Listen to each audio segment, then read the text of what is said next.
The Guild is Maximum Lawyers' community of legal entrepreneurs who are taking their businesses and lives to the next level. As a Guild member, you'll build relationships, be held accountable, and learn strategies specifically designed to get you unstuck and accelerate your plan for growth. Members are also granted exclusive access to masterminds hosted around the country. Our next event is coming up, and we're heading to Scottsdale, Arizona. There's something truly magical about the power of these in-person connections where real-time breakthroughs happen. Picture this. You're surrounded by like-minded law firm owners tackling your business and mindset challenges together. The energy is electric, the insights are transformative, and the results are game-changing. Investing in yourself is the best decision you'll ever make. The knowledge, strategies, and breakthroughs you'll gain are priceless assets that will supercharge your practice and propel you forward. Join the Guild and secure your ticket to Scottsdale at the best possible price by visiting maxlawevents.com. In today's episode, we're sharing a presentation from MaxLawCon 2022. Keep listening to hear Seth Price as we share his talk, Proximity Update, what it means to you, and how to leverage it. You can also head to the Maximum Lawyer YouTube channel to watch the full video. Now to the episode. Run your law firm the right way. This is the Maximum Lawyer Podcast. Your hosts, Jim Hacking and Tyson Mutrux. Let's partner up and maximize your firm. Welcome to the show. Today, in my limited time with you, I wanted to give you an update of what is going on with Google and its proximity update. For many of you, December was the first time that you had seen the local search world change. We're used to algorithm updates for organic search, the things that come below the 3-pack. But the 3-pack, which is below the ads and above the organic, had stayed very stable for a very long time. And December of last year was the first time that things moved. And for many people in this room, this was actually probably, it could be upsetting, but for many people here, it's actually probably positive. If you were the market dominator in a space, this could be something that would be tremendously upsetting. Bill Umansky, a friend of this group here, is a guy who called me up the next day and said, oh my God, what do? I got one office in Orlando. And this is what we're talking about today. What Google did in December and how it affects the distance people are from your office when you're searching and what you can do about it. So basically, if you were dominating, you dominated less. So if you're a smaller player that wasn't dominating, this could be an opportunity, right? So what do we see? The first was sort of a graphic change where we just saw stuff below to the side of the map.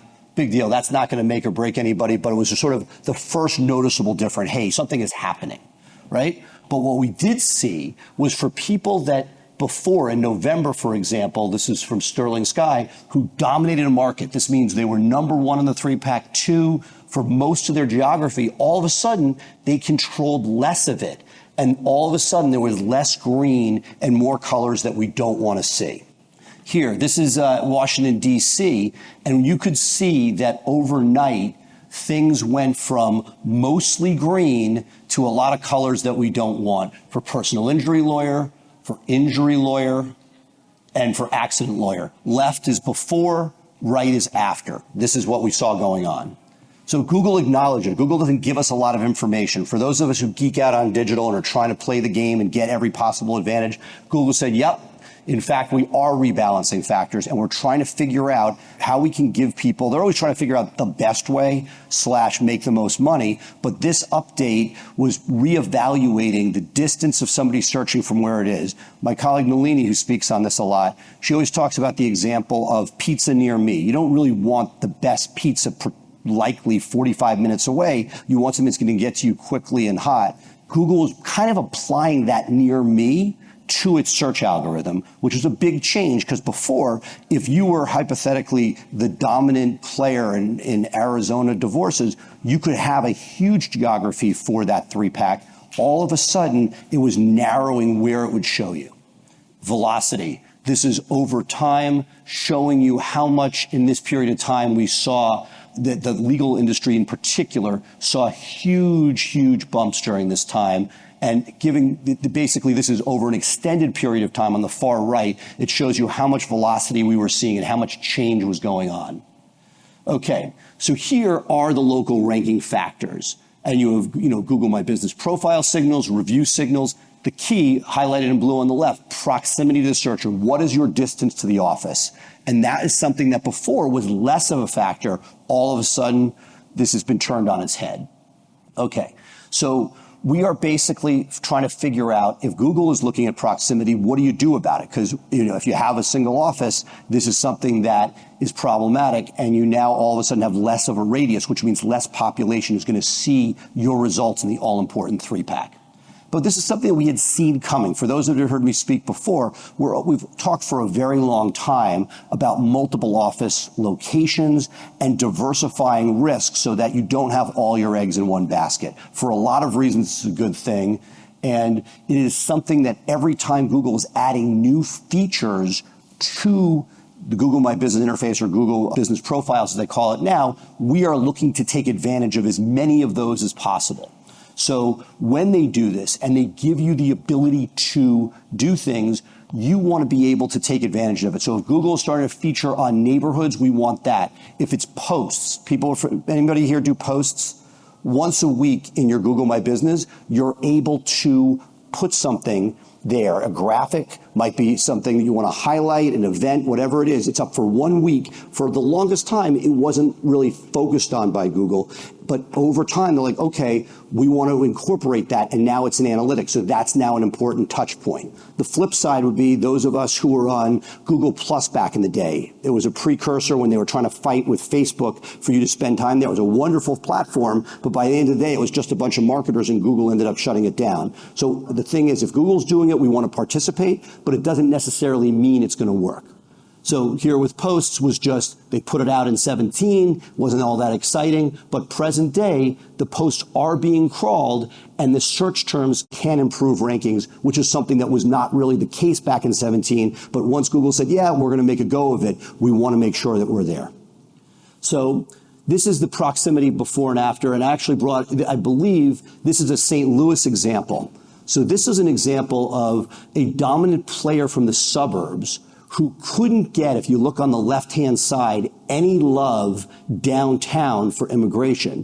Whereas on the right, if you had something like Visa Lawyer, you could. And the difference being that in the Google My Business profile, there are pull downs for criminal lawyer, injury lawyer, immigration lawyer, but not for Visa Lawyer. So when you're going up against a direct competitor who does something specifically, it will be harder for injury lawyer. But if you're doing something catastrophic at upstate New York and you have something very specific, it would give you an advantage because a player that's further away that has injury lawyer could stop you, but not if it's something that's unique to you that you're doing that others aren't fighting for. So this was basically the point that we proved, which was a pin on the map, an office downtown, within 2 weeks took an authoritative site and pushed it. So if you have an authoritative site and you said, you know what, I really want to be in Rockland County.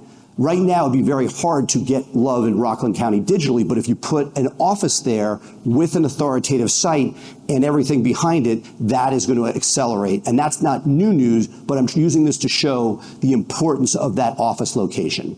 So what is the strategy of getting additional offices, right? Because that's part of one of the ways to counteract this proximity search is to have an east side and a west side, or a suburban and a downtown, et cetera. No executive suites. Theoretically, if you have a legit suite at Regus with an office and a door, and you keep a lease and you have pictures, if it gets suspended, you could get it back. My advice is not to play that game, particularly if it's something that you're just, saying, hey, here, Regus, here are 8 offices, let me put them everywhere. That would be awesome. It doesn't work. And over time, we've seen sweeps where they all get wiped out. I just talked to them on the way in. When your thing gets suspended, it's a painful moment. It may come back, but why take that risk? Signage, the more signage, the better.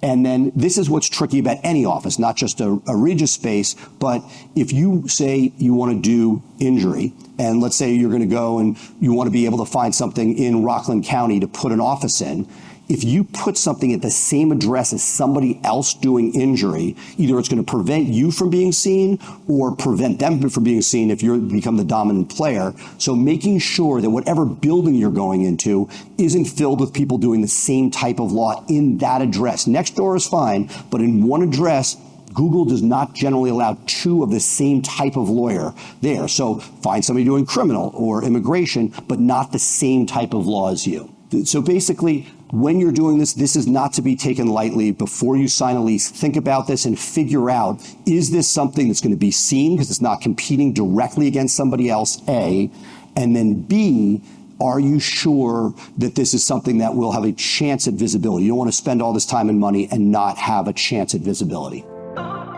The Guild is Maximum Lawyers' community of legal entrepreneurs who are taking their businesses and lives to the next level. As a Guild member, you're granted exclusive access to quarterly in-person events around the country. The next mastermind is coming up on July 20th and 21st in Denver, Colorado, featuring hot seat sessions and personal coaching with renowned performance coach Jason Selk. This event will give you the opportunity to work directly with Jason, who has helped countless high-performing individuals and teams reach their full potential.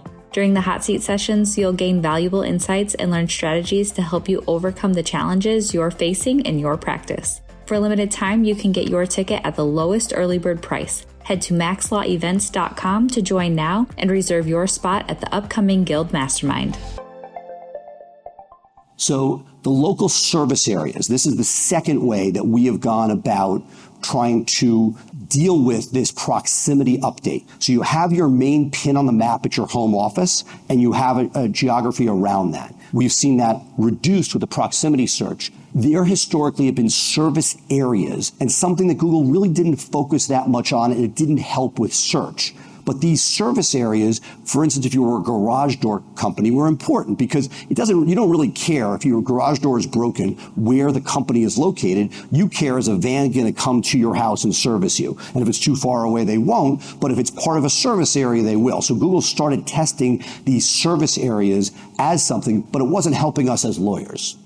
So here are the examples of service areas. And if you're looking at I believe it's Houston on the right, that what you're dealing with are different neighborhoods that before, there's DC on the left, that these different areas are areas that may not mean anything to you, but to Google, it means something. So while you may say you have a Houston address, they are going to look at this like it is, no, it's not Houston, it is this, Springs area or whatever neighborhood it's in. They're looking at areas and grouping them together. So basically 2018 came in, 2019, we don't see pins anymore. We're seeing groupings of areas. And 2019, up to 20 service areas can be added to your Google business pages. Google My Business was the way we said it for a long time, and it's kind of hard to stop saying it. But basically, you now have the ability, just like the pull down to say that you do injury or criminal, you can now say, where do you service? So here's an example, Houston, the different areas, Houston Gardens, Garden Oaks. These are area and clusters where you can say, yes, even though I'm not closest to this, I still service this area. And these are the beginnings of what we want to see in order to counteract the fact that you can't get as large a radius from the home office by just putting a pin on the map. So basically in 2020, this is something that we didn't see and nobody else could, there was basically studies out there saying, hey, this is not moving the needle at all. You could put all the service areas you want, but it's not going to make you any money. And this is an example of April 2020. It's showing that if somebody was in a particular area, the service areas was not getting you any greater love. The physical location got you love, but nothing else. So the local service area timeline, basically the summer of 2021, Google started identifying where you were. You didn't just say that you were in Atlanta, you were in Century Center or in New York. It's saying that you're in White Plains. It's determining where you are. Westchester is not allowing you to say the area that you're in. So basically, pre-proximity update, you can't alter this proximity. You only rank where X is, but that's what's no longer the case. And that's the takeaway from today's talk, which is that with service areas now, and this has literally happened in the last couple months, you can now do a land grab for additional real estate beyond what you have from just that one office. So that if you're a player with an office in Albany and you say, hey, I want this greater surrounding area, this is going to allow you to fight to get additional eyes. And here is an example. So on the left, we're seeing what happened post-update, where the entire left side became non-green, meaning you're not in the 3-pack. What we saw was by adding service areas in, you'll see on the right that as you're going to see a number of green in the upper left-hand corner. This is significant because it is nowhere near the office or the pin on the map, as I call it, but areas that have direct competitors, this is not going to work. So that if a neighborhood near you, you have a direct competitor doing what you have with a pin on the map, you will not likely compete against them. But if there is geography where your competitors are not, by listing the service areas, you can gain that real estate back that you lost with the proximity update. So that is what I have to say. I'm happy to take any and all questions. So I was just looking at our Google business profile to see which neighborhoods my offices are listed. Multiple locations, does it matter? Or you can single location? Should we have 3, 5, 7? As many as, there's not a max, as many as you could reasonably argue, and also understanding that if there's a neighborhood which is saturated with lawyers, this is not going to have a huge effect. But the ones that are not, we want to be able to pick up that real estate because Google is saying, hey, if it's close, we're going to show it. But when there's not a great answer, we're falling back on this. So does the lawyer business or whatever still want the area blocked? Because I have the trade name, but it always bumps me up. Great question. It was a huge factor pre-update. It seems like it's less of a factor, but if you can get it, I still love it. And that, again, I can't tell you exactly how much it matters, and I can't tell cause and effect because so many people race to it pre-update. But if you look in my market for personal injury, I moved to it and 2 of my biggest digital competitors moved to it. And when you do a search, that's what you're seeing the people with trade with the exact match answers. You don't want it to be spammy, anything you can do. And depending, if you're an injury, it's the most competitive. People are going to fight you. Family, let's say, is in the middle. Trust and estates, nobody really cares. So God bless and go for it. But make sure you do it right and in case you do get the suspension, have all the information to show this is a legitimate name. There's a question in the back. So yes, satellite office, that's why I talked about it before in the presentation, but I would say that it's not a panacea. You're not going to get everything, but if you're on the west side of town and you have no presence on the east side of town, you don't even have a chance. So there's also a pull and tug. So the area that you saw that did not have the green on the after is the area where there's a high density of lawyers. DuPont Circle in DC has a huge number of personal injury lawyers. So we sort of punted and said, okay, we're going to give up on this little tiny, 10 block area, and we want to be able to get the power of everything else. That said, I could put an office there and fight there, but then I'm also building, that's the one sort of dirty secret of all this, which is not pretty, which is you now need to start reviews all over again for another office. Good buddy of ours had 5 offices and he had the same review posted at all of them. Bad thing. Google will take it down. Could you get away with 2 from a single person? Possibly. But building reviews from scratch for new offices is not nothing. So you want to be able to do this, but it's going to take a lot of effort. It's hard enough getting reviews in one office. Now you got 2, 3, 4, 5 offices over time. Yeah. That happens from time to time. It is frustrating, and very often you wait and they eventually come. There are other times when there is something wrong. Pinging the Google support is helpful. It is clunky, and we don't have full transparency. So you're saying that maybe best practice is to have a physical location and add service areas to that address? Correct. Additional office is good too, but if you don't have the resources to do that, or that's a limiting factor, whether reviews or otherwise, that's the conclusion that we have, is that it will get you maximum value for the offices you have. My time is up, but I thank you very much. I'm here. Blue Shark has a booth outside if anyone wants to talk to anybody, but I'll geek out on this with anybody who wants to talk. Thank you. Thanks for listening to the Maximum Lawyer Podcast. To stay in contact with your host and to access more content, go to MaximumLawyer.com. Have a great week and catch you next time.